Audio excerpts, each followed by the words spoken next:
Muy buenos días, muy buenas tardes, muy buenas noches. Mi nombre es Antonio Arias y este es el programa de la historia de las palabras.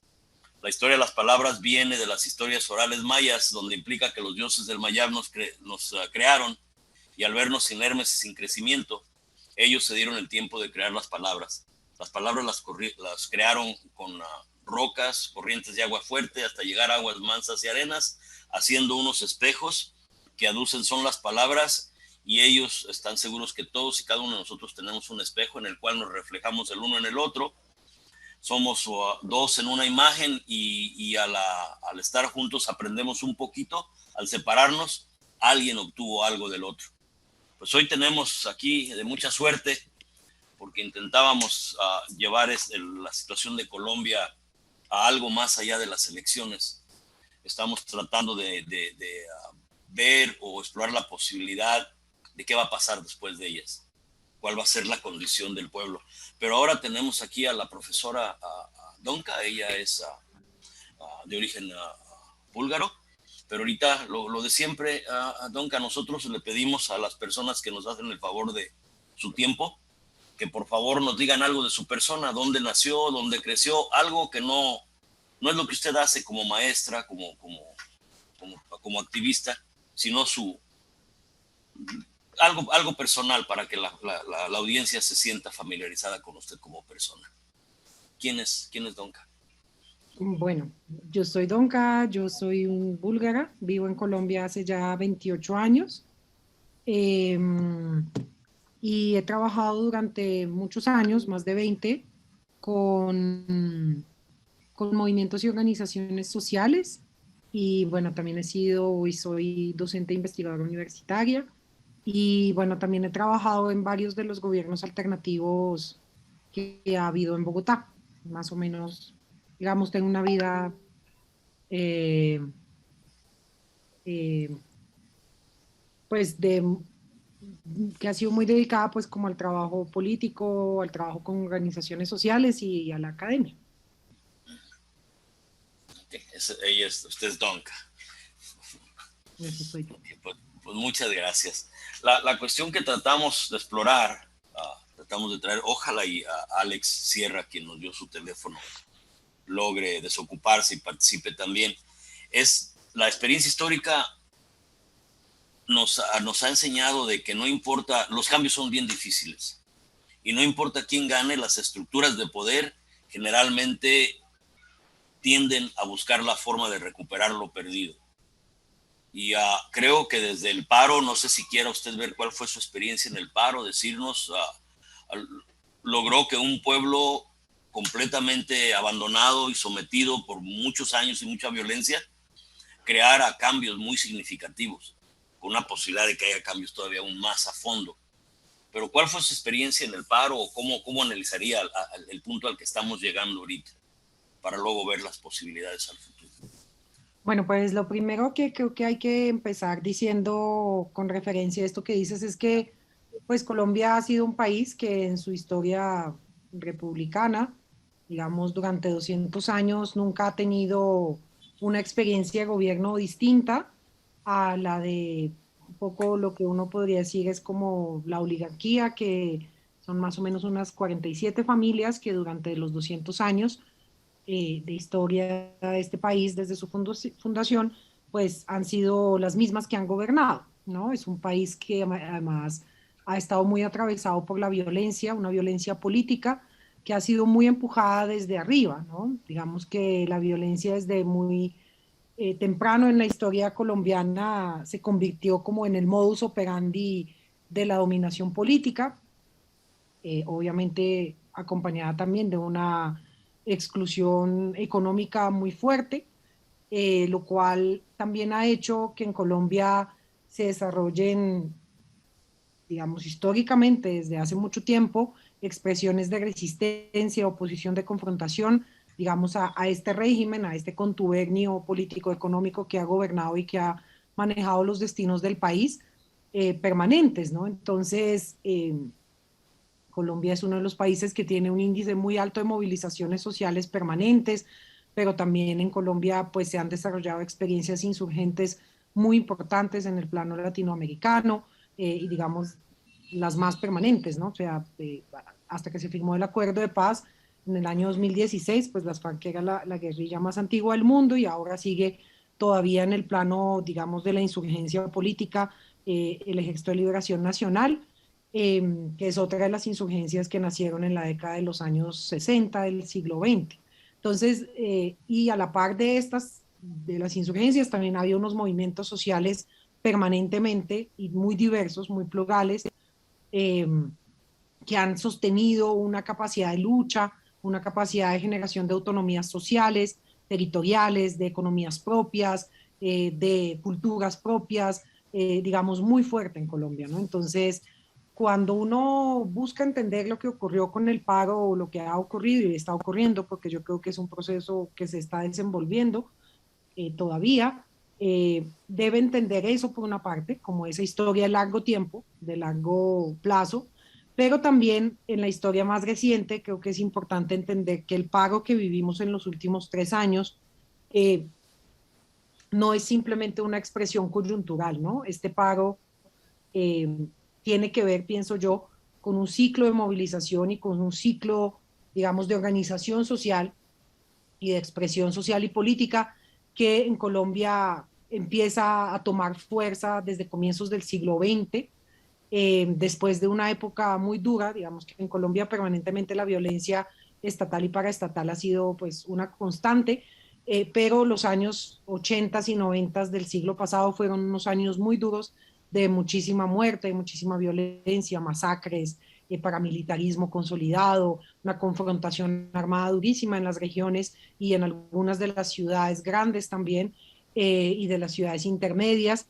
Y a partir de los años 2000, más o menos empieza a presentarse un ciclo de movilización que después de estos 20 años, digamos, de la última ola de paramilitarismo, masacres, muertes, violencias, empieza a coger fuerza un movimiento social y una expresión de luchas y una expresión también de búsqueda de ser gobierno. Ustedes saben que en los años 80 y 90 del siglo pasado, digamos que otra cosa constante de esta violencia política pues ha sido la exterminación permanente de quienes han buscado generar en Colombia una alternativa, sea de tipo liberal radical, sea de tipo socialista, sea de tipo, digamos, reformista profundo, han sido aniquiladas sistemáticamente, ¿no? Desde el año 48 fue asesinado Gaitán, que era un liberal, digamos, de tendencia radical, que tenía la intención de consolidar un proyecto popular al frente,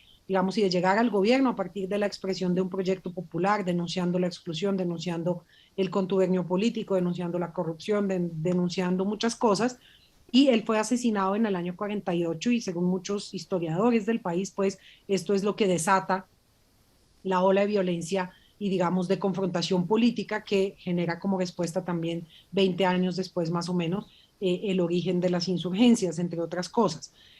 Pero bueno, Gaitán en los años 80 y 90 fueron asesinados en Colombia otros 3 candidatos presidenciales de tipo alternativo y de izquierda, digamos, Galán, que es otro liberal, realmente no era una persona revolucionaria en su origen y en su ideología, pero tenía una serie de ideas frente a enfrentar el narcotráfico, frente a enfrentar la corrupción, frente a generar una ampliación de la democracia y fue asesinado también.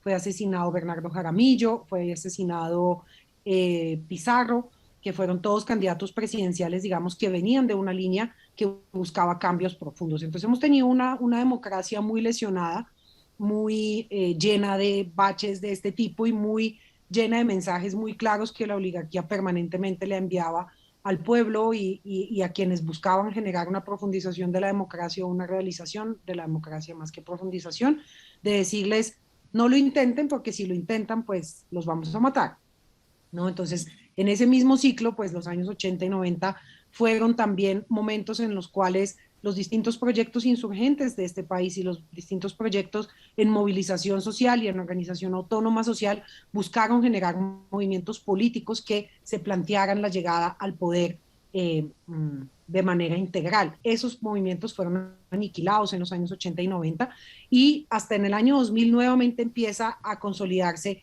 un intento de decir, bueno, tenemos que retomar no solamente las vías de la movilización y la lucha profunda, sino también las vías de buscar ser gobierno, y esto implica eh, el inicio de consolidación de nuevos movimientos políticos y de partidos, y de la búsqueda también de expresiones sociales de llegar a la representación política. Entonces llega una bancada muy interesante en los años 2000, entre ellos Petro fue parte de esa bancada, ¿cierto? En el Congreso de la República, que además obviamente de generar una denuncia al régimen durante estos 20 años, casi que 15 uno diría, la izquierda colombiana y los movimientos alternativos han estado con una representación política importante, nunca mayoritaria, siempre muy minoritaria, pero con una capacidad de generar movimiento y opinión de oposición muy fuerte. Entonces, esto inició en los años 2000, este último ciclo, y a partir del año 2010, más o menos 2008, empezamos a tener un ciclo nuevo e interesante también en clave de movilización social. ¿A qué me refiero con eso? En el 2008, en el segundo gobierno de Uribe Vélez, que fue, digamos, que ha sido la persona más, digamos, de una extrema derecha en este país, representante de la clase terrateniente, que es uno de los segmentos de esta clase oligarca que hemos tenido. Él tuvo dos gobiernos a partir del 2002, y sus gobiernos fueron marcados por la más alta crueldad, digamos, también por una capacidad de cooptación del Estado muy alta, de legitimación y legalización del paramilitarismo, pero también unos vínculos con el narcotráfico pues bastante serios. Hay muchos indicios al respecto, muchas denuncias, muchos procesos en curso. Y hacia el final del segundo gobierno de Álvaro Uribe, que fueron dos gobiernos muy sangrientos, de mucha muerte y muchas masacres en este país, la movilización social, que estaba muy situada en lo local, muy situada, digamos, en lo pequeño, inicia un ciclo con algo que llamamos en ese momento la minga social y comunitaria, que justamente tiene que ver con una iniciativa que nace en el Cauca, en el suroccidente, pero que y está protagonizada de una parte del movimiento indígena del Cauca, pero que no es solamente el movimiento indígena del Cauca, ¿cierto? Que sino que también, por ejemplo, Francia Márquez es una mujer que se forma políticamente también en ese recorrido, en esa trayectoria, ¿no? Es la minga social y comunitaria era justamente una juntanza, como diríamos hoy, una convergencia de organizaciones y procesos sociales de base, de carácter muy diverso, muy plural, organización indígena, organizaciones negras, organizaciones de mujeres, de pobladores urbanos, de viviendistas, organizaciones ambientales, de jóvenes, estudiantiles, de todo tipo. Y la minga social y comunitaria dice, vamos a empezar a recorrer este país, tanto para decir lo que está pasando, pero también para decir que nosotras y nosotros queremos pasar de la resistencia al poder. Y esto para mí marca un quiebre interesante porque, digamos, hace que esta división muy marcada que aquí también ha habido permanentemente entre lo social y político en términos de oposición y de confrontación, empieza, ¿cierto?, a buscar juntarse, a caminar, como decíamos en la minga, a caminar la palabra y a caminar la experiencia y la lucha para buscar juntar estas Donca, dos vocaciones. Donca, hagamos dos énfasis, porque nuestra audiencia es por lo general activistas, en su Uh -huh. mayoría de México o de origen latinoamericano. Hay personas en Europa, algunos en Sudamérica, pero hagamos un énfasis. Petro es uno de los que están ahorita ya en la contienda última para la presidencia. Pero ¿quién es Petro? Él vino de la guerrilla, vino de todos esos para informar a la gente que no está muy familiarizada con los procesos en Colombia. Una Gustavo de los Petro es una persona que en su juventud, muy joven, digamos, siendo estudiante, se vincula al M-19, que es una de las guerrillas que nace en los años 70 en Colombia, una guerrilla de un carácter mucho más urbano de lo que fueron en su momento, de lo que han sido las FARC, el ELN o el EPL, que son las otras tres guerrillas muy grandes que ha habido aquí, que todavía alguna de ellas permanece, ¿cierto? Él se vincula muy joven allí. Muy rápidamente el M-19 pasa a generar un proceso de paz, digamos que la guerrilla del M-19 a partir del año 89, si no estoy mal, genera un ciclo de negociaciones y conversaciones de paz, del cual nace además la Constitución del 91, ¿cierto? Hasta ese momento en Colombia teníamos una constitución todavía fruto del siglo XIX, 1886, una constitución muy conservadora, muy, digamos, atrasada en términos de lo que significó el siglo XX en general en la historia, pues, del mundo. y parte de la negociación que hace el M-19 en ese momento es generar una nueva constituyente, un proceso constituyente que paradójicamente termina sirviendo por una parte para un marco de ampliación de derechos, pero por otra parte también pues la contraparte de la oligarquía involucra en la negociación un despliegue del modelo neoliberal bastante contundente a través de la Constitución. Entonces, una Constitución que, digamos, fruto de un acuerdo, obviamente, pues genera las dos condiciones. A partir de ahí, Gustavo Petro posteriormente, él era joven en ese momento, digamos, no hacía parte de la dirigencia más visible del M-19, pero él empieza a construir una carrera política. Él fue representante a la Cámara por Bogotá, creo que durante 2 periodos, si no estoy mal. Luego fue senador. Se caracterizó siempre por tener, digamos, como una personalidad muy aguerrida, muy de denuncia, ¿no? Fue de las personas que lideró en su momento los procesos de denuncia al paramilitarismo desde el Congreso de la República, luego procesos de corrupción. Tu micrófono. Perdimos un poco de tu voz. No sé por qué. ¿Ya me Ya oyen? está. Sí, Ah, ok. sí, ya está. Y bueno, luego de eso, él se involucra en la construcción del Polo Democrático Independiente, que es uno de los partidos que en esos comienzos del siglo XX, XXI, perdón, empieza a consolidarse como una fuerza en ese momento socialdemócrata. Luego se hace una unión entre el Polo Democrático Independiente y y el Frente, no me acuerdo cómo se llamaba exactamente, pero se constituye el Polo Democrático Alternativo, que fue desde el 2006 como el partido donde se conjugaron muchos de los sectores, todos los sectores de izquierda, alternativos, socialdemócratas en su momento, y él hace una trayectoria allí importante en la vida representativa del Congreso de la República y también fue candidato presidencial, si no estoy mal, por primera vez en el 2010 o en el El periodo 2012, anterior, no sí. recuerdo, pero digamos en esa época es su primera candidatura presidencial, posterior a lo que fue la candidatura presidencial de Carlos Gaviria, que por primera vez, digamos, que es un demócrata liberal muy, digamos, de una trayectoria constitucionalista importante y que era líder del Polo Democrático Alternativo, que es donde por primera vez en la historia del país la izquierda saca 2.600.000 votos en unas elecciones presidenciales y esto, pues, digamos, en su momento significó un gran, una gran ruptura en la historia de la política formal colombiana. Hoy en día Petro y Francia pues han sacado 8,5 millones de votos en la primera vuelta, lo cual se constituye en la votación más alta de una Sí. candidatura presidencial en primera vuelta. Y alguien con antecedentes como guerrillero, ¿no? Sí, Ha él fue pegado un poco eso. y se Esa reincorporó. es una de las corrientes en lo que está ahorita en juego. La otra de lo que estabas tú hablando, que al menos la negritud colombiana, los afrocolombianos, los indígenas, todos tenían sus luchas muy aparte, ¿no? Era donde ibas llevando la corriente. Sí, Los afrocolombianos tenían sus luchas aparte, los del Cauca y otros grupos originarios también sus luchas aparte, y empieza una especie de juntanza, una especie de nos ocupamos todos. Era más o sí, menos donde llevabas el relato. sí, a partir de la minga social y comunitaria, siento yo, hay un momento de cambio en la manera como se organizan los movimientos sociales, cómo se expresan también, ¿no? Y En forma muy rápida y corta, digamos, la situación de Palenque, la negritud de Palenque es muy significativo, o las mingas para que más o menos la audiencia entienda un poquito los contextos de estos grupos. Forma muy corta.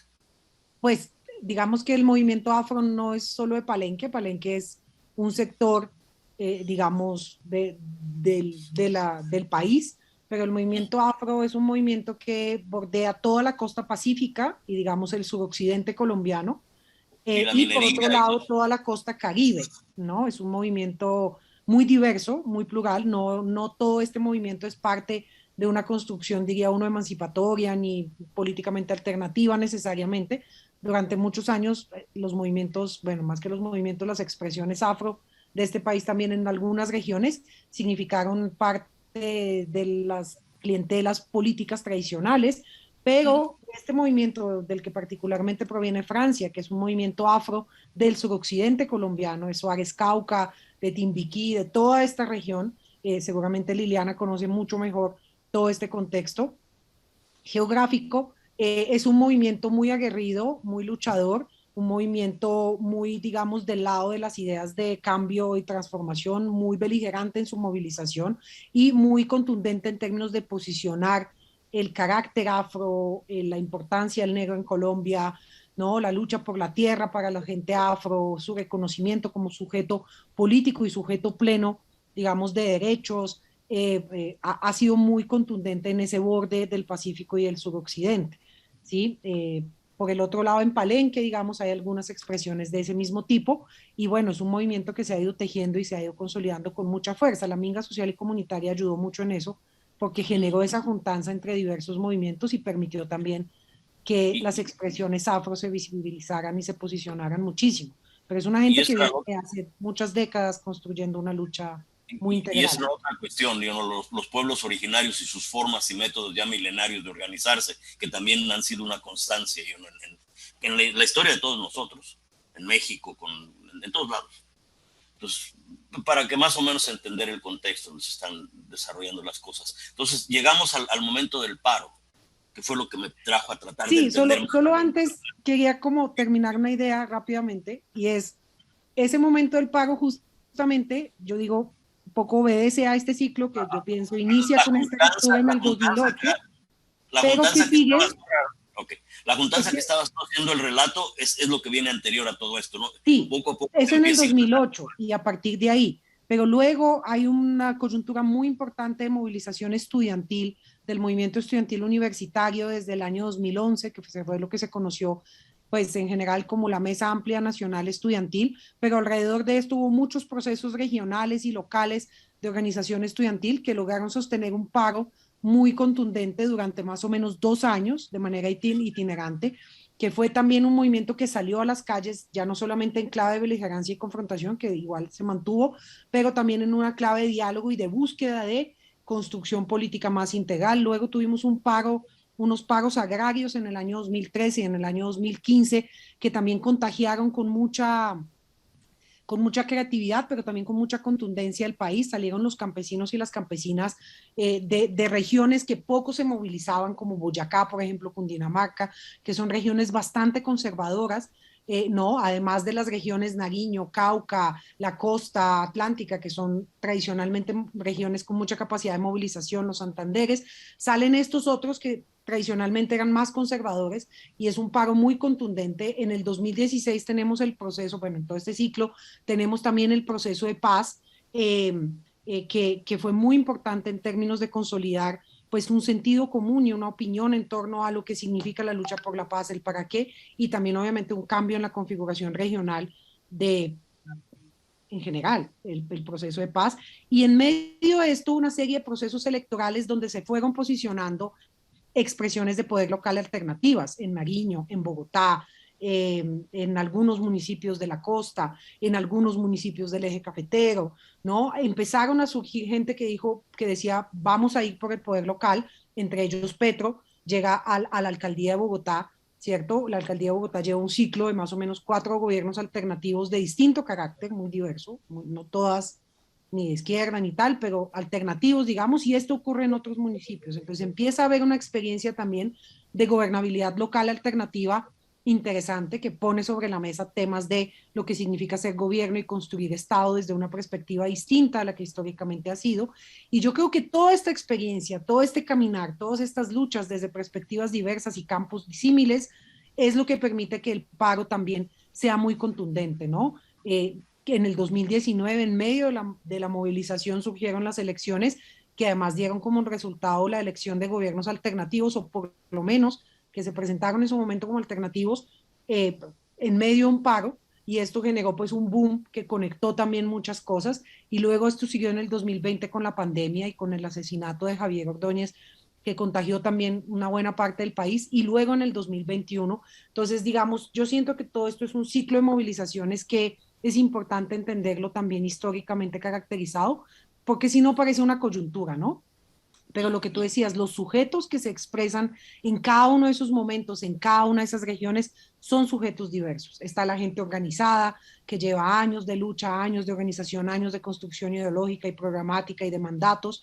Está la gente muy de abajo, que no necesariamente está organizada, pero que siente una indignación y un hastío de lo que existe en el país y sale a manifestarlo de la mejor manera, que quiere denunciar los abusos de poder, los abusos de autoridad, y esto nos ha ido generando un, siento yo, unos cambios en el sentido común muy profundos, ¿no? Unos cambios en los cuales pasamos de tener un país que mayoritariamente le temía las expresiones de movilización a un país que en los últimos 2 años ha apoyado plenamente las expresiones de movilización beligerante que han surgido en los paros, y eso creo que es solamente uno de los elementos que sería chévere más adelante mirar, pero que son cambios profundos que la gente va tejiendo y va labrando y que se van posicionando y que han logrado contagiar el país de manera muy sólida hoy en día. Digamos, aunque se vio espontáneo el paro del 28, toda esta juntanza, toda esta experiencia histórica, con el gobierno provocó ese momento, ¿no? Al asediar a la gente más allá de lo que ya estaban asediados, porque de lo que tenemos noción había gente que solo comía una vez al día o gente que a desesperación la tiraban a la calle hasta sus familiares, un dolo social bastante severo que había ahí. Y el ataque al más incisivo a la población, toda esta juntanza, toda esta conciencia que estaba desarrollando, le dio su momento y expresión, ¿no? En el paro. ¿Sería justo ponerlo así? Sí, pues, yo creo que, yo no sé si Liliana también lo quiera comentar, pero yo siento que este gobierno que está ya terminando su periodo ahora, fue un gobierno que pues llevó la cosa al límite, fue un gobierno que paradójicamente se eligió en clave no continuista, sino en oposición a todo lo que significó el proceso de paz y un poco de todo este avance de las fuerzas democráticas de alguna manera, muy, un gobierno elegido muy por el miedo, ¿no? Por una manipulación mediática de narrativas, de discursos, por una presión social en las regiones muy fuerte para que la gente no pudiera expresarse libremente, por una violencia todavía muy fuerte. Y es un gobierno que llega, pero que además de este contexto, que ya había mucho miedo de por medio, más que expectativa y más que capacidad de los cambios que el país ya estaba pidiendo, es un gobierno que, pues, que según poco todos los indicadores, uno puede decir que ha hecho las cosas bastante mal, eh, que ha tenido pues un desempeño muy pobre en términos de lo que hasta de lo que implica la institucionalidad misma, y además en una crisis económica muy fuerte, en un ascenso de la corrupción ya absolutamente evidente para la gente, ¿no? Porque todo esto también a través de las redes, a través de las denuncias, de las luchas, pues se ha ido viralizando, y un gobierno que además llega a la pandemia, la aborda de la peor manera o de una manera muy poco adecuada. Esto también un golpe económico fuertísimo para la gente y un contexto también de abuso de autoridad muy fuerte por parte de algunas expresiones institucionales, ¿no? La policía, el mismo gobierno en sus múltiples expresiones, y esto hace en general que salga por todos lados ya esta indignación, ¿no? La gente no quiso contenerla más y en plena pandemia pues tuvimos eh, algo nunca antes visto, como por ejemplo 75 centros de atención inmediata de la policía atacados y pues absolutamente eh, golpeados por una rabia popular espontánea que sale y que digamos dice no estamos dispuestos a seguir en esta dinámica, ¿no? Posterior a un paro del 2019 que ya se había expresado de manera crítica ante Sí, muchos de los aspectos. Entonces se fue sí, perdiendo el miedo, y ¿no? yo creo que el gobierno actual tuvo mucho que ver, pero creo que es más este acumulado también de luchas, de indignaciones, de mucha cosa que venía allí ya movilizándose, y lo que hizo el gobierno fue de pronto ponerle una gota más, encender otra chispa más, pero digamos, creo que el hastío ya estaba. Porque más la gente, yo siento que en Colombia nunca quedó, no sé si Liliana comparta esto, pero a pesar de que Duque ganó en segunda vuelta, yo siento que el país nunca quedó totalmente convencido, ¿no? Como que todo el mundo quedó como con la duda, ¿será que sí era lo mejor? Yo lo digo es hasta por gente con la que uno habla a veces y dice, bueno, ahora es muy difícil que alguien reconozca que votó por Duque, según nadie nunca votó por Duque, él ganó solo, porque nunca nadie lo reconoce, ¿no? Uno habla con cualquiera y es, ¿usted votó por? No, yo no, no, no, no. Pero cuando uno habla más a fondo con la gente y dice votó por Duque, mucha gente dice, pues yo voté por Duque porque realmente estaba muy asustado que si Petro ganaba iba a haber algo muy grave, pero que era lo tan grave no era muy claro, era una manipulación, pero la gente no quedó convencida con que Duque fuera una buena opción al fin y al cabo. Y eso, pues, se ahondó y se ahondó y se ahondó hasta que... Para tratar de no interrumpir tu relato, la presentación de ideas que tenías, pues paramos un poquito la presentación de Liliana. Liliana, pues el mismo protocolo que seguimos nosotros en este programa.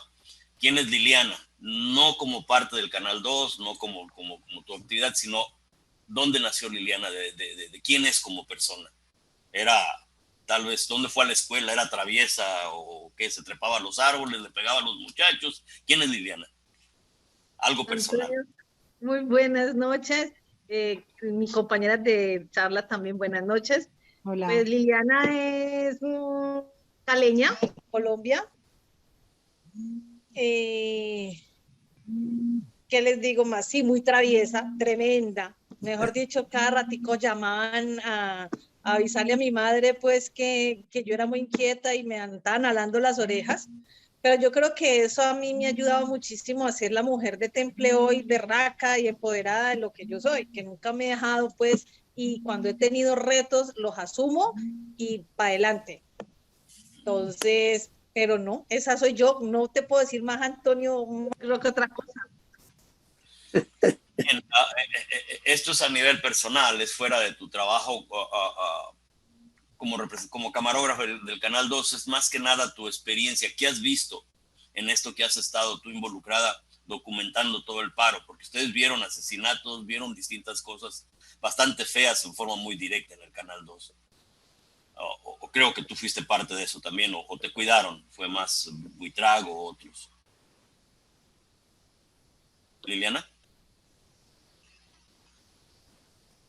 Liliana, ya se nos apagó el micrófono. Hello. La cámara se le fue y el micrófono. El micrófono también está pues, se nota apagado. Pero bien, vamos a esperar que ella venga y ver su experiencia, por cuestión de que estamos ya en esta situación, en donde hay ya la segunda vuelta. Se esperaba que Petro ganara en la primera y alguien va a ganar esto. Pero las condiciones y la estructura de poder a nivel global simple y sencillamente nunca quiere perder. Siempre buscan la forma de atenuar o aminorar sus pérdidas. Si gana el arquitecto, no recuerdo ahorita su nombre. Ingeniero. ¿O ingeniero? Bueno, es probable. El celular está que se me descarga y estaba buscando a que me ayudaran a colectar y creo que por eso hundí el botón. Bueno, no sé, no le pude aquí cacharrear eso. A mí a veces la tecnología me atropella. Bueno, bueno. Liliana, lo que estábamos tratando es de ver tu experiencia o lo que tú viste como camarógrafa, lo que ustedes vieron como Canal 2, las situaciones, los asesinatos que ustedes documentaron, todo lo que ustedes documentaron, en mucho afectó tu percepción de lo que estaba pasando, de lo que se tiene que hacer. ¿Y cuál fue tu impresión dentro de todo esto que ustedes estuvieron, tú como camarógrafo, tú atrás documentando todo esto? No necesariamente al frente del micrófono, pues nunca estuviste al frente del micrófono, te agradecemos que hoy nos des esta oportunidad. No, todo detrás de cámaras. No, mira, pues yo soy de la edad, no de los millennials, yo soy por allá del 74 y creo que todavía hasta esa edad nosotros tenemos la conciencia, el conocimiento de una cosa muy diferente a como lo vieron los muchachos en el momento del estallido. Cuando yo salí y estaba reportando todo lo que pasaba alrededor mío, yo me hacía las preguntas, yo decía, estos muchachos, ¿a qué horas vinieron a sacar tanta fuerza y tanta ímpetu tan pronto y cansados de tanta la situación política que viene Colombia desde hace muchos años? ¿Y por qué nosotros no éramos capaces de sublevarnos a eso? ¿Qué era lo que nos detenía? Estos muchachos eran armas,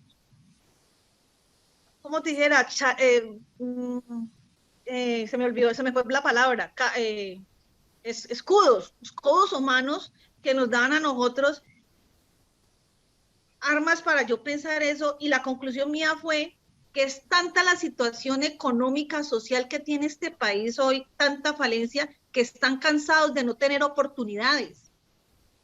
O sea, comían, no estudiaban, no tenían oportunidad. Yo, bueno, me muero de hambre, me muero en unas condiciones estas, o me muero luchando por lo que yo sé y lo que estoy, por la pelea que voy a hacer para mi Colombia.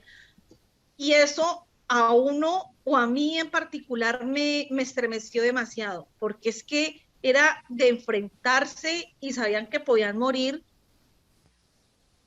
y hacerlo de tal manera que era tanta la convicción de que podían haber el cambio que no les importaba perder la vida. Por eso hoy en día que luchamos con todas estas cosas que pasan por los muchachos que murieron, ni un silencio más, ni un minuto más de silencio, porque tenemos que rescatar a esos pelados que murieron por esta causa, por mirar, sacar este cambio que necesitamos del país ahora.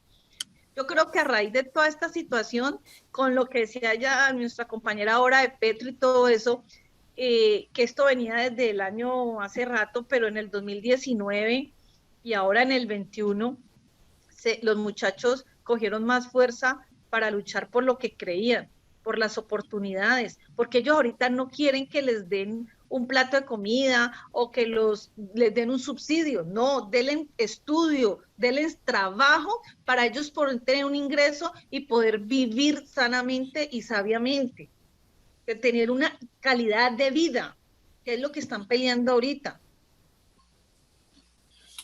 Nosotros hemos ayudado siempre en distintos movimientos con la intención de que la gente reciba ayuda, pero no tenga dependencia, sino que lleve a cabo procesos organizativos. Y una de las cosas que siempre me ha llamado a mí la atención desde Argentina son las ollas comunitarias, que porque creo que alrededor de la comida y solventar un problema empieza la gente a platicar y empieza a tratar de ver y verse a sí misma para tratar de entender qué los llevó ahí, qué los tiene ahí y tal vez cómo salvarse. Ahorita, en esta condición de las elecciones, lo que tal vez venga es de que haya un proceso represivo si gana el ingeniero, o haya ataques económicos o de distinta índole si gana Petro. ¿Cómo se prepararía el pueblo para tratar de atenuar esto o hacerlo más pasable o más posible un cambio más a fondo? Porque vienen tiempos difíciles independientemente de quién gane. ¿Quién de las dos quisiera tal vez dar una reflexión al respecto? ¿O qué les preguntaría, maestro, que ahorita los conocimientos tan inmensos de Dorca como profesora también los tienen? ¿Qué les preguntaría o qué reflexionarían ustedes? No quiero comenzar otra onda, pero quisiera saber en detalles más concretos, cuando se dice que gobiernos locales alternativas, ¿qué son? Como decía mi tío, ¿de qué comen?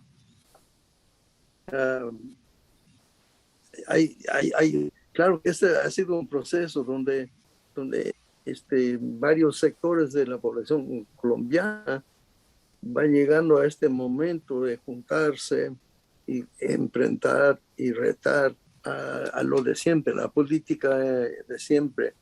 Pero quiero saber más de las organizaciones locales alternativas que ayudaron a formar esta perspectiva y este coraje de enfrentarse a esta situación.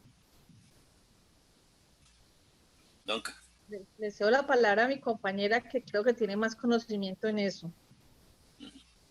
Pues yo no sé si más lo podemos ir conversando, pero yo siento que frente a lo segundo que dices, lo que yo decía al comienzo, ¿no? Y es que en Colombia hay una tradición de lucha muy profunda. O sea, una de las razones por las que yo me quedé en este país fue justamente esa, ¿no? Y es que a donde tú vas en Colombia encuentras una expresión de organización social autónoma, pequeña, mediana, no importa, ¿cierto?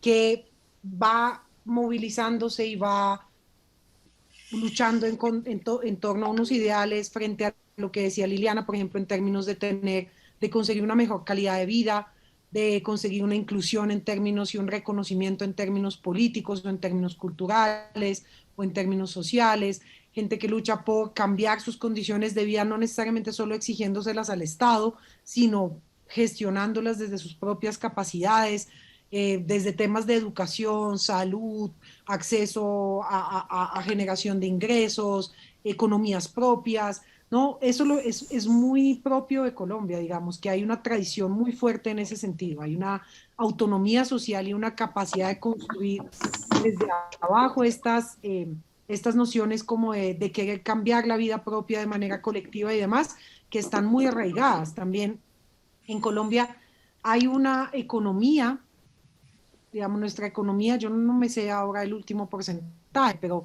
más o menos el 63% de la economía en Colombia reconocidamente es de carácter informal, ¿cierto? No es economía que nazca a partir de una generación de ingresos formalizada. Esto quiere decir que hay un esfuerzo social muy grande por sobrevivir, por armar la vida, ¿cierto? Por generar redes y circuitos de economías sociales diversas, populares, pero también eso en parte explica por qué en Colombia las economías ilegales son tan contundentes y tan fuertes, ¿cierto? La economía del narcotráfico, la economía de la minería y toda la extracción minera ilegal, contrabando, o sea, tenemos una serie de economías tipo ilegal muy complicadas han, que se han, ¿cómo decirlo? Como imbricado con el mundo popular también de una manera muy profunda, que dependen por lo general de las mismas oligarquías, o sea, la plata circula, pero son economías que se han convertido para mucha gente en el único medio, en un único campo de posible ascenso social y económico, ¿no? Y eso explica nuevamente, lo digo, el arraigo que tiene en Colombia una economía como la del narcotráfico u otras economías ilegales. ¿Por qué parto por decir esto? Porque creo que el nivel de desigualdad que existe en Colombia es muy grande y esto ha hecho que la gente tenga una capacidad de inventar, aquí le llamamos el rebusque, ¿no? Como de rebuscar, de conseguir las maneras, de crearlas, sea de formas solidarias, sea involucrándose en economías de todo tipo, pero es un espíritu de lucha que no solamente está políticamente fundamentado, es casi que un espíritu de supervivencia. Y yo creo que, por ejemplo, para entender el paro, lo que decía Liliana ahora, de estos chicos que tan rápidamente estallan y explotan es porque en el fondo pues están luchando por su supervivencia diaria, por su posibilidad de sobrevivir como barrio, como vereda, como expresión popular, eh, de sujeto popular, ni siquiera tiene que estar politizada, sino es un tema de supervivencia y eso para mí está muy imbricado con lo que ahora está ocurriendo. Eso por una parte. Por otra parte, lo que decías frente a los gobiernos alternativos, pues yo los llamo en una expresión genérica alternativos porque no es fácil agruparlos en una sola fórmula, ¿no? Pero cuando yo digo alternativas me refiero básicamente a gobiernos que primero son protagonizados por gente que no es la misma de siempre, ¿no? No son parte de este circuito de 47 familias que siempre han manejado el poder nacional o de los clanes regionales, locales que han tenido el control y el dominio político y económico. Entonces, es una primera característica. Son de gente otra, distinta, ¿no? Por otro lado, son alternativos porque de todas maneras buscan de alguna manera incidir o desarrollar políticas o estrategias para disminuir la desigualdad, para ampliar la democracia, ¿cierto? Para decir, bueno, en Colombia puede haber una democracia y hay que dejar que la gente se exprese libremente y políticamente diversa. Son gobiernos que buscan darle un protagonismo, una participación a los movimientos y organizaciones sociales, pero también a las mujeres, ¿no? Que se alimentan también en una llave con la academia crítica. Entonces, provienen de muchas lógicas, ¿no? Por eso, entre otras, hoy en día para mucha gente, 6 millones de votos, que una parte de ellas obedece a maquinarias políticas, pero otra no, ¿cierto? Que son los votos del ingeniero Rodolfo. Mucha gente cree que ahí hay una alternatividad, por eso, porque dicen, ah, este no viene de los mismos de siempre, ¿cierto? Va a hacer cosas diferentes, quiere acabar con la corrupción, por lo tanto, es alternativo. Y eso, digamos, es difícil navegar en medio de un mar de una opinión y un sentido común como tan básico al mismo tiempo, pero pues también muy alimentado por el hastío que hay de esa clase política tradicional que durante siglos pues ha hecho lo mismo y se ha basado digamos, saquear lo público, en despojar a la gente de sus tierras, en despojar a la gente de su capacidad productiva, autónoma y propia, ¿cierto? Despojar a la gente de una posibilidad de vida digna, y esto hace que se vean en muchas expresiones que digan, vamos a hacer algo diferente, se vean expresiones alternativas. Lo que pasó en el 2019 tiene mucho que ver con esto. Si tú miras, yo no me acuerdo ahora el número de municipios, pero más o menos en una tercera parte, un poco más de una tercera parte de los municipios del país, en el 2019, que fueron elecciones locales, ganaron expresiones que se presentaron a sí mismas como alternativas, que ya en el desarrollo de la gobernabilidad misma que ejercen, no son tan alternativas que uno diga, no, pues van por el cambio más profundo, ¿cierto? Pero que interpelaron el sentido común de la gente planteando una propuesta distinta a la de siempre. Entonces, a lo que voy es que esta posibilidad de que un gobierno distinto sea posible en Colombia se viene alimentando ya hace un tiempo y la gente la ha venido ensayando a su manera. Seguramente se ha equivocado, seguramente muchos de los alcaldes y alcaldesas locales por las que votamos no resultaron siendo tan alternativos como parecían, pero la expectativa de la gente era que sí, y esa expectativa se mantiene. O sea, lo que han demostrado esta primera vuelta es que la gente quiere que haya otro tipo de gobierno en este país, ¿no? Y ojalá pues no se equivoque. Rodolfo aduce que va a acabar con la corrupción cuando él tiene ahorita que contestar a un juicio de corrupción y muy agravada en fraude al fisco. Y me parece que hay suficientes pruebas de que el fraude al fisco es bastante masivo. Claro. Implica su piel. Entonces, bueno, parece que es lo mismo, pero como dices, es la misma gata, pero revolcada. Se presenta de una manera diferente y eso para la gente es... En esto que en lo que estamos, algo va a quebrarse, independientemente de quién gane. Si gana el uribismo por la puerta trasera con el ingeniero Rodolfo, va a haber una condición represiva contra quien se atrevió a alzar la cabeza, ¿no? o alzar la voz. Si gana Petro, tal vez al igual que como con Allende, empiecen a hacer despidos masivos, a ocultar comida. Aparte de que ahorita tenemos también la condición global en cuanto a la posibilidad de aquí ayer en el trabajo tuvieron que cerrarlo 1:30 porque no había partes para poder reparar y continuar trabajando. Entonces hay una condición global y hay condiciones internas en donde se está perdiendo mucho, se está desquebrajando esto y va a arrastrar más que nada al débil. ¿Cómo en esta condición, con las ollas comunitarias, con la experiencia vivida, podemos tal vez empezar a organizarnos para atenuar esto? ¿Qué le da a pensar?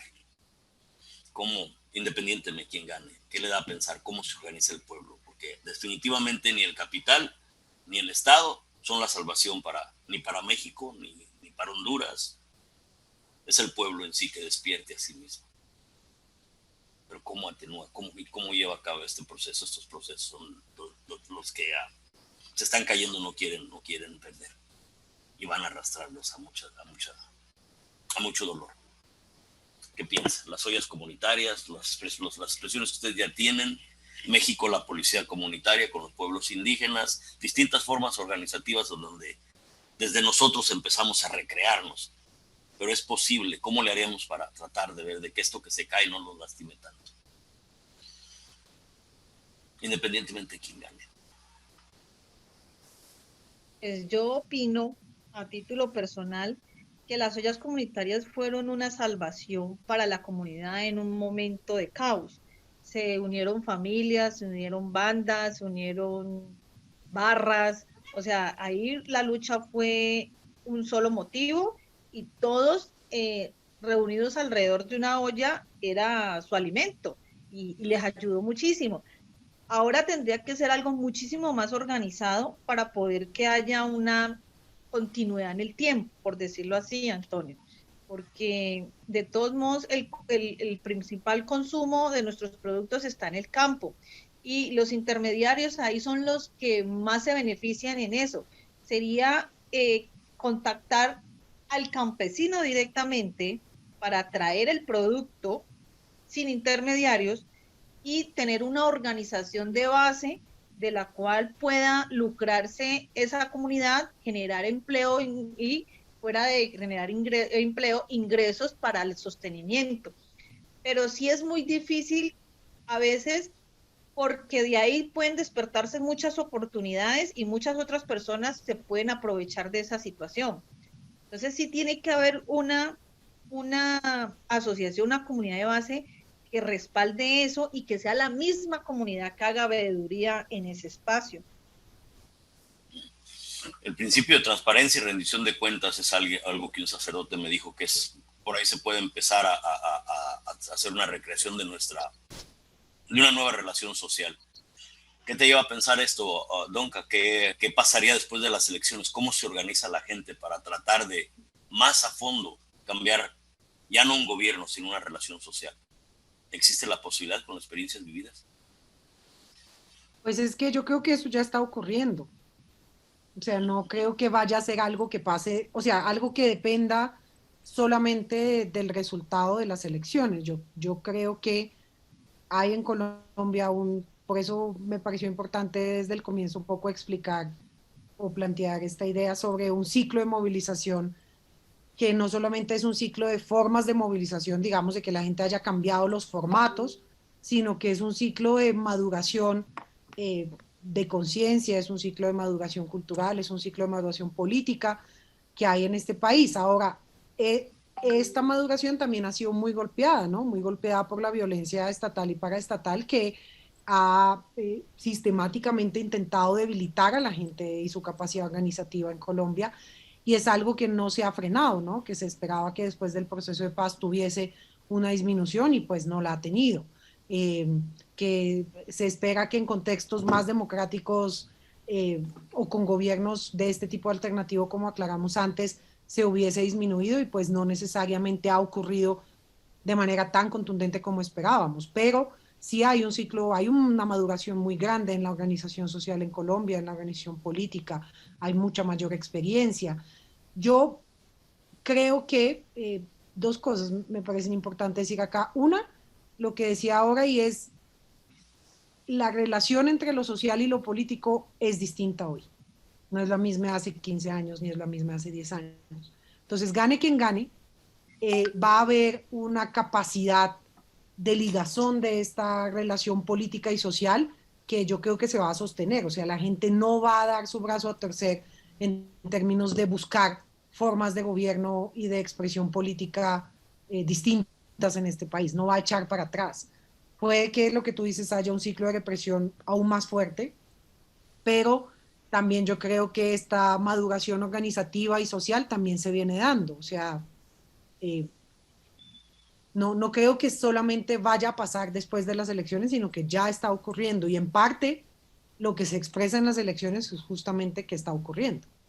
O sea, también se expresa allí, así como se expresa en el paro, así como se expresa en las capacidades de lucha de los distintos movimientos ya consolidados. Yo pienso que ahí hay como, sí, como una manifestación de todo esto se viene dando, no va a pasar después, se viene dando y está ocurriendo.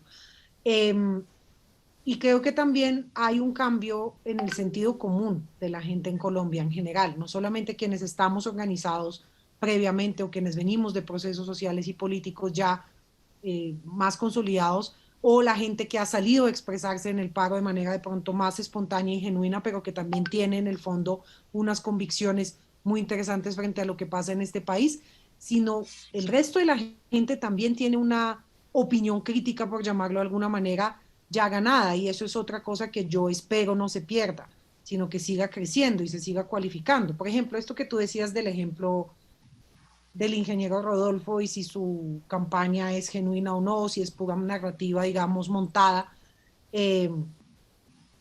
Yo creo que también parte de los retos de este momento es que la gente se dé cuenta y tenga más criterio para ir, ¿cierto? Y mucha gente lo está teniendo. Sí, vuelvo y digo, o sea, 8,5 millones de votos nadie había sacado en una primera vuelta en este país y no son votos solamente militantes de la izquierda o militantes de los movimientos sociales, ¿no? Son votos de gente que realmente ha sabido distinguir lo que significa una propuesta programática distinta para este país o un tipo de personalidad política distinta para este país, ¿sí? Y creo que además son votos que se han sostenido en los 4 años. O sea, Petro, con su fórmula anterior, Ángela María Robledo, sacaron esos mismos votos más o menos en la segunda vuelta de la vez pasada, ¿sí? Y se han sostenido 4 años y ahora los sacan en primera vuelta, ¿sí? Y los otros 6 millones no los saca el representante más tradicional de la política, sino que los saca otro señor que es aparentemente un outsider, ¿cierto? Que puede haber las variaciones de lectura diversas, si es con Uribe, si no es con Uribe. Yo siento que ahí hay mucha tela por cortar en ese sentido. Sin duda es un representante de una política programáticamente conservadora y tradicional, pero performáticamente distinta. Y es lo que la gente lee, ¿no? Entonces, ahora, en estos 15 días, pues la gente tendrá que decidir si quiere para el país una propuesta más madura y más sólidamente construida o una propuesta más, digamos, basada en emotividades más básicas. Pero creo que esto que llaman tradicionalmente, pues en los textos clásicos de teoría política, esa masa crítica va creciendo en Colombia y está creciendo y se está expresando en la calle, en las urnas, en la academia, ¿cierto? Se está expresando de distintas maneras y eso creo que hay que saberlo valorar. Ahora, los riesgos pues están. En un país como Colombia, tan construido sobre la violencia dirigida desde el Estado, siempre vamos a tener un riesgo muy fuerte, lo que decía Liliana, o sea, la cantidad de gente que fue asesinada en el paro, ¿no? Cuando uno compara los números de muertes y de masacres que ha habido en este país a comparación de otros países de América Latina donde sí de manera formal han sido reconocidas, por ejemplo, dictaduras como en Argentina o en Chile, pues los nuestros duplican, triplican, cuatriplican y quintuplican los números. O sea, aquí han matado a mucha más gente. No estoy diciendo que haya que normalizar eso de ninguna manera, pero lo que digo es esa violencia no va a cesar mecánicamente con ningún hecho político. Gane Petro, gane Rodolfo, hubiese ganado Fico, cualquiera, digamos, no es algo que va a frenar en este país de manera automática. Va a variar seguramente.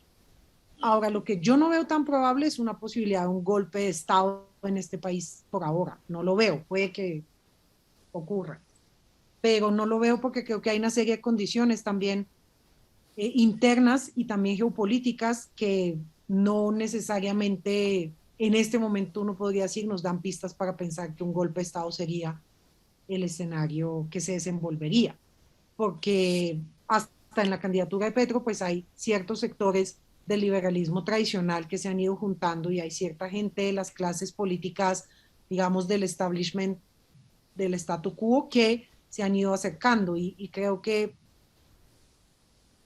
mejor dicho, bueno, no sé, ahí sí sería especular, pero digamos, la violencia no va a cesar de un momento a Sí, otro. tal vez en estos momentos Latinoamérica tenga la suerte que tuvo México cuando la nacionalización del petróleo, que explotó la Segunda Guerra Mundial e impidió que Estados Unidos impidiera la recuperación del petróleo de México.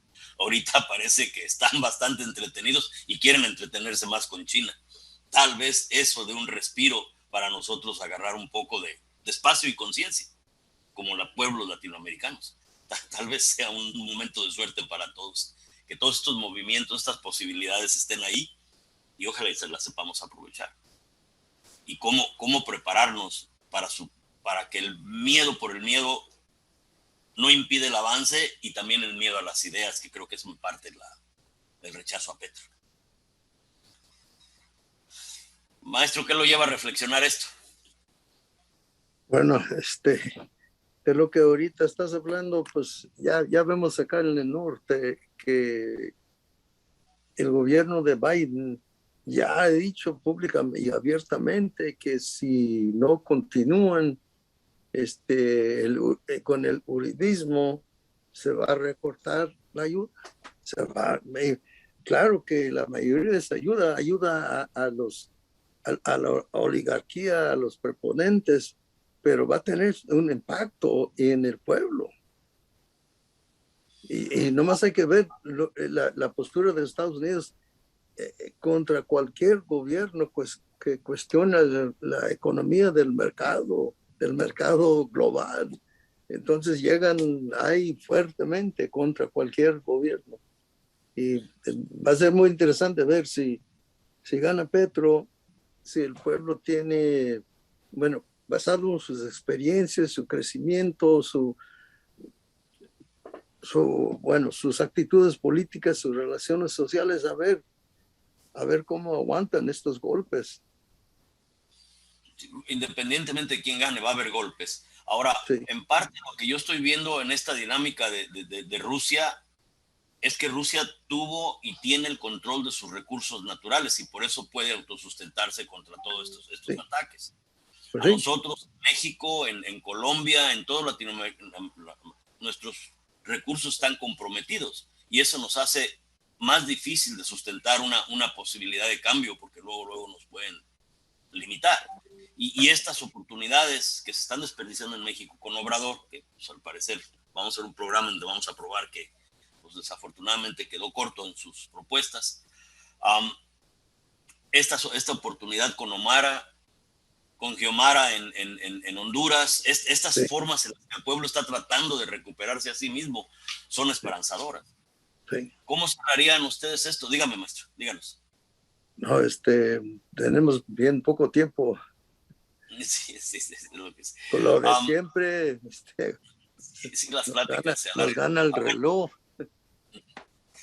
Bueno, ¿qué llevaría a reflexionar ahorita en ya pocos minutos del programa? ¿Qué llevaría a reflexionar, Duncan? Yo no creo que haya ningún gobierno en este momento que esté cuestionando, digamos, que tenga la capacidad de cuestionar la economía global profundamente. Creo que hay gobiernos y hay posibilidades de gobiernos que le apuestan a fortalecer capacidades de soberanía nacional o que le apuestan a fortalecer capacidades de una democracia más desde abajo o que le apuestan a generar lo que tú decías, mayor capacidad de control de sus recursos propios y lógicas de redistribución social de la riqueza y el capital, pero que estén, digamos, de manera contundente amenazando el orden hegemónico global económico, no creo que los haya. No creo que haya en este momento la capacidad para hacerlo. Pero estas capacidades de soberanía, estas capacidades de autonomía, estas capacidades hasta de cambiar las mismas relaciones Estado-ciudadanía dentro de sus propios países, son cosas que van sumando y que van, digamos, creando nuevas realidades, nuevas capacidades, nuevas conciencias que se alimentan de unas capacidades de lucha que, a pesar del carácter hegemónico de la economía global y del dominio del capital, pues no los han logrado romper tampoco, ¿sí? Entonces, yo creo que más que un juego de que estemos a puertas de que una alternativa distinta al orden hegemónico global tenga chance en este momento de ganar la balanza en términos de las economías en general, en clave geopolítica, creo que no la hay, pero lo que sí hay también es una capacidad que ha habido de aguante y de resistencia que tampoco ha dejado que, a pesar del carácter hegemónico de esta economía, rompa estas claves de solidaridad, estas claves de autonomía, estas claves de organización, de construcción de soberanías que se están diversificando y creciendo, ¿no? Y además, América Latina pues ya ha tenido un ciclo de experiencia de gobiernos progresistas, como se llamaron en su momento, con Chávez, con Correa en Ecuador, con Lula en Brasil, con todo el periodo de gobiernos progresistas en Argentina, que vuelvo y digo, si bien no buscaron amenazar la hegemonía global económica, sí instauraron formas de construcción de soberanía nacional o de avance en eso muy interesantes, a pesar de todas las críticas que pueda haber. Y ahora hay una segunda ola, lo que también muestra que en América Latina hay una especie de permanencia de esa búsqueda, ¿cierto? No era una búsqueda... Por ejemplo, de estas posibilidades, ¿no? Bolivia, y ahí vamos caminando. Yo no creo que tengamos chance en este momento de romperle el pescuezo al capital, pero No, sí recrear una relación social de sumar muchas va a ser fuerzas. sumamente difícil y tiene que empezar desde abajo, de los núcleos más pequeños. Y ahí está. En ese sentido, yo siempre, al menos mi pensar es de que el cambio no surge ni del el mundo político ni del capital, surge de la conciencia común del pueblo. Y en ese sentido, Liliana, las ollas comunitarias, lo que hemos estado así trabajando con grupitos pequeños, ¿qué esperanza nos dan estos pequeños núcleos? Puerto Resistencia, la unificación que se logró con el Cauca, el mercado que se logró aunque sea una sola vez y que vamos a tratar de alimentar. ¿Qué piensas de esas oportunidades, Liliana? Que son buenas, pero hay que fortalecerlas ellas mismas, porque es que llegan personas, lo que siempre te he dicho, que pueden aprovechar eso, porque es que cuando la gente sienta que le dan las cosas al principio gratis y sin ningún esfuerzo, es muy mal acostumbradas. Las cosas les tienen que costar para poder que sepan cómo la van a hacer. Pero yo creo que sí es una oportunidad, pero saberlas en dónde depositarlas, porque es muy difícil que la gente malintencionada se apropien de esas situaciones. Pero es muy buena. Yo pienso que las ollas comunitarias, hoy todavía nosotros en Cali la vivimos mucho. Nosotros apoyamos mucho en ciertos puntos porque hay familias que todavía, como decían ustedes, Dakota y todo eso, la situación económica está muy difícil. Y por el hecho de que Petro, si llega a ganar, que ojalá así sea, tampoco él va a ir a solucionar nuestro país en 4 años. O sea, aquí la lucha tiene que seguir, tiene que fomentarse el cambio, pero desde ahora para adelante, porque en 4 años tampoco vamos a ver un cambio muy grande. Que digamos, ya nos solucionaron la vida, ya todos vamos a tener y vamos a solucionar el problema económico y social. No, pero sí sé que es el primer peldaño para solucionar eso. Y las ollas comunitarias, pienso que si se hacen bien y se coordinan bien, pueden ser una ayuda muy grande. Al menos en lo que nosotros intentamos es de que tanto el campo, los trabajadores, los campesinos del Cauca, lleguen a los barrios, vendan sus productos directamente y con lo que quede se genere alimentación popular para generar conciencia de grupo. Y en eso, pues nuestro trabajo ha sido más que nada humanitario. Y ver que la gente adquiera su propia capacidad de empezar a ver su entorno y solventar problemas ahí con el vecino. Y en esa forma crear al menos una posibilidad embriónica desde abajo. Bien, ¿cómo se despide, Donka? Espero que no le hayamos aburrido. No, no, no, para nada. Pues me parece muy chévere poder dar estas discusiones porque finalmente, pues en la conversa uno también va aprendiendo y escuchando y entendiendo los otros contextos. Entonces creo que tenemos pues un reto muy grande aquí, que lo iremos andando y pues hay también toda esta experiencia latinoamericana en todos los campos. Yo creo que Latinoamérica pues es un territorio de lucha y eso es apasionante y eso es real, ¿no? Porque parte de lo que ocurre aquí es que la lucha se reinventa permanentemente. La gente tiene un espíritu como de rebeldía y de creatividad en términos de crear y defender sus autonomías, que creo que es infinita. Yo pienso que se recreará de diversas maneras. Muchas veces lo que decía Liliana, nos sorprendemos de las formas como emerge, de las formas como se constituye, pero ahí está, ¿no? Y va fluyendo y se va transformando y se va dando. Entonces, es muy interesante, muy divertido estar aquí. Bien, maestro, despedir a la audiencia. Pues para mí, esta discusión de los ciclos que traen cierto, nomás no repiten lo que había pasado, sino es cuestión de maduración de la conciencia del pueblo, me da esperanzas, sabiendo que va a haber golpes, sabiendo que va a haber, como dicen, que 2 pasos para adelante y 1 para atrás, y es parte de la vida de nosotros, pero es una situación bien interesante. Pues, Liliana, sí, Liliana, aunque te sorprenda, nosotros estamos dispuestos a perder, pero apostamos con el pueblo. Sí. Nos cuesta trabajo conseguir lo poco que conseguimos. Hemos ayudado a gente que le han desaparecido personas a como hemos podido, pero nuestra apuesta está con el pueblo. y no se No, pierde. y hay que seguir luchando por el pueblo. El pueblo es el cambio y bueno, van a haber errores y van a haber derrotas, pero yo creo que eso también va a fundamentar muchísimo el esfuerzo y mirar las falencias para mejorarlas. Entonces, para todo el cambio tienen que haber cosas buenas y malas. Y las oportunidades se dan, hay que saberlas aprovechar. Bueno, ojalá y pues no perdamos otra vez como en otras ocasiones y el pueblo realmente responda a sí mismo. Nosotros estamos para apoyar y es todo lo que hacemos. Bueno, muchas gracias y pues esta fue la historia de las palabras. Y en la historia de las palabras nosotros creemos que al tratar de entender por qué pensamos como pensamos, al entender el porqué de nuestro pensar, tal vez logremos cambiar nuestras circunstancias. Muchísimas gracias donde quiera que usted nos haya escuchado. Muchas Gracias, don gracias. Carlos. Hasta Gracias a luego. ustedes, Chao, que Dakota. estén bien. Muchas Y sé que gracias. ayer es noche y les agradecemos su desvelo. Muchísimas gracias. Buenas noches. Gracias. Bueno, Buenas Chao, noches. que descansen. sí, adiós.